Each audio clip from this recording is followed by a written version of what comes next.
Assalamualaikum warahmatullahi wabarakatuh. Di sini saya akan menjelaskan materi tentang latihan fisik. Nah, sebelum saya menjelaskan lebih lanjut, saya akan memperkenalkan diri. Perkenalkan, nama saya Wahyuningtri Prastiana dari Fakultas Ilmu Keolahragaan Pendidikan Kepelatihan Olahraga Universitas Negeri Malang.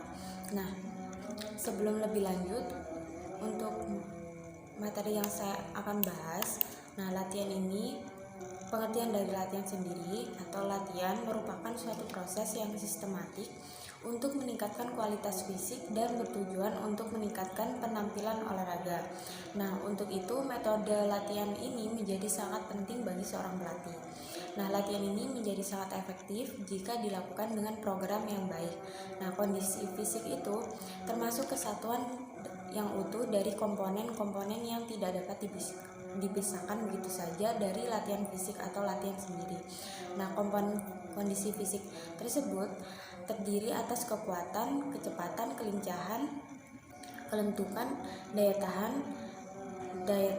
daya ledak otot, koordinasi, keseimbangan, daya lentur, dan reaksi.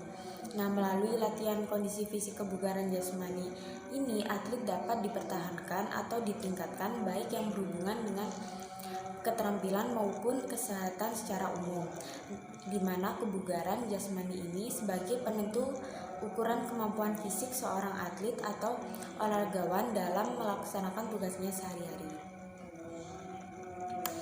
Adapun manfaat dari kondisi fisik tersendiri yaitu yang pertama akan ada peningkatan dalam kemampuan sistem sirkulasi dan kerja jantung oleh atlet. Yang kedua, terjadi peningkatan dalam kekuatan, kelentukan, stamina, kecepatan, dan komponen kondisi fisik lainnya. Yang ketiga adalah akan meningkatkan efektivitas dan efisiensi gerak ke arah yang lebih baik. Yang keempat, waktu pemulihan akan lebih cepat. Yang kelima, respon bergerak lebih cepat apabila dibutuhkan.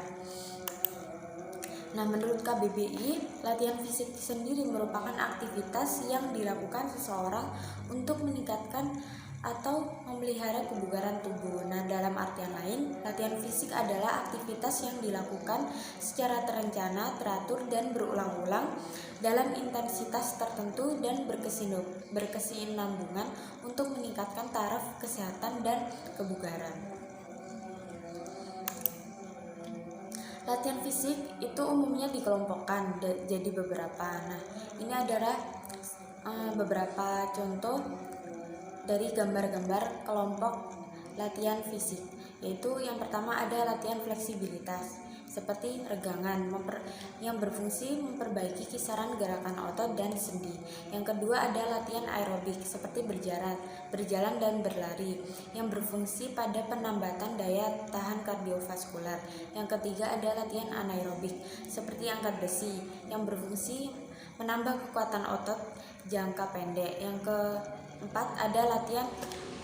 keempat, latihan ini merupakan menjadi bagian yang paling penting dari terapi fisik karena biasanya berfungsi sebagai untuk orang yang kehilangan berat badan atau kemampuan olahraga.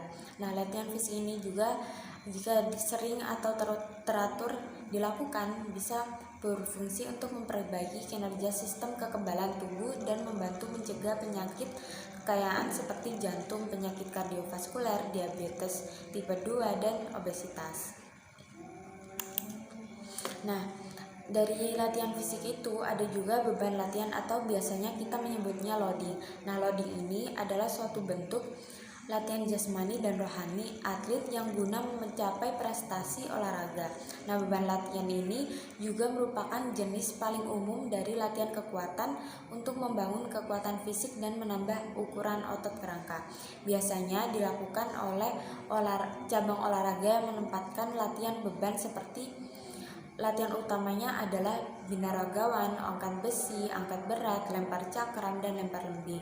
Dan banyak juga cabang olahraga lain yang memanfaatkan latihan beban ini.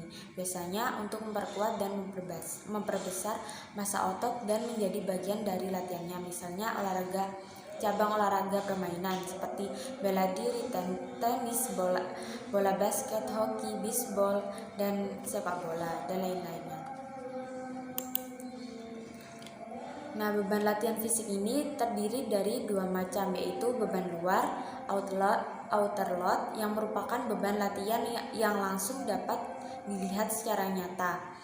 Misalnya kita biasanya ditandai dengan sifat-sifat dari beban itu sendiri, misalnya intensif latihan, durasi atau lamanya latihan, frekuensi latihan, interval latihan, ritme latihan. Yang kedua ada beban dalam atau inner load yang biasanya merupakan beban latihan yang mempunyai pengaruh langsung terhadap psikologis dan fisiologis dari seorang atlet atau olahragawan. Jadi sebenarnya beban dalam adalah beban luar yang dikenakan terhadap atlet yang memberikan pengaruh terhadap kenaikan denyut nadi. Dalam beban dalam ini tergantung dari keadaan psikis, fasilitas dan alat, kondisi iklim dan cuaca, pasangan latihan, sikap, faktor sosial. Nah, unsur dari latihan fisik sendiri ada banyak sekali. Nah, yang pertama ada kekuatan atau strength. Nah, kekuatan adalah kemampuan otot untuk melakukan kontraksi guna membangkitkan tegangan terhadap suatu tahanan. Nah, latihan yang sesuai untuk mengembangkan kekuatan ini biasanya dalam bentuk latihan tahanan atau resistance exercise. Nah, kontraksi otot yang terjadi pada saat melakukan tahanan atau latihan kekuatan terbagi dalam 3 kategori. Yang pertama ada kontraksi isometrik, yang kedua kontraksi isotonik, yang ketiga ada kontraksi isokinetik. Latihan ini biasanya dilakukan untuk melatih kekuatan tubuh dengan cara angkat beban atau melatih kekuatan otot lengan, push up melatih untuk kekuatan otot lengan, sit up melatih kekuatan otot perut, back up melatih kekuatan otot perut, squat jump melatih kekuatan tungkai dan otot perut. Yang kedua ada daya tahan. Nah, daya tahan ini merupakan kemampuan seseorang untuk melakukan kerja dalam waktu yang relatif lama. Daya tahan ini terbagi menjadi dua, yaitu yang pertama ada daya tahan otot atau muscle endurance yang merupakan yang sangat ditentukan oleh dan berhubungan erat dengan kekuatan otot. Nah, oleh itu karena metodenya untuk mengembangkan daya otot sangat mirip dengan yang digunakan untuk meningkatkan kekuatan. Yang kedua ada daya tahan jantung, pernapasan, peredaran darah yang biasanya disebut respiratory cardiovascular endurance. Nah, biasanya ini untuk meningkatkan daya tahan jantung, pernapasan, peredaran darah, terutama dapat dicapai melalui peningkatan tenaga aerobik maksimal atau VO2 max dan ambang anaerobik.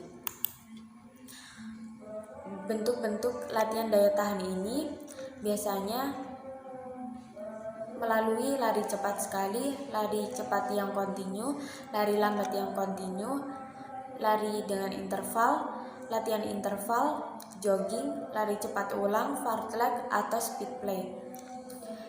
Ada juga beberapa cara untuk meningkatkan daya tahan ini secara umum, yaitu bisa melakukan dengan cara mempertinggi intensitas latihan daya tahan, memperjauh jarak lari atau renang, mempertinggi tempo atau latihan kecepatan, memperkuat otot-otot untuk bekerja dalam jangka waktu yang lama.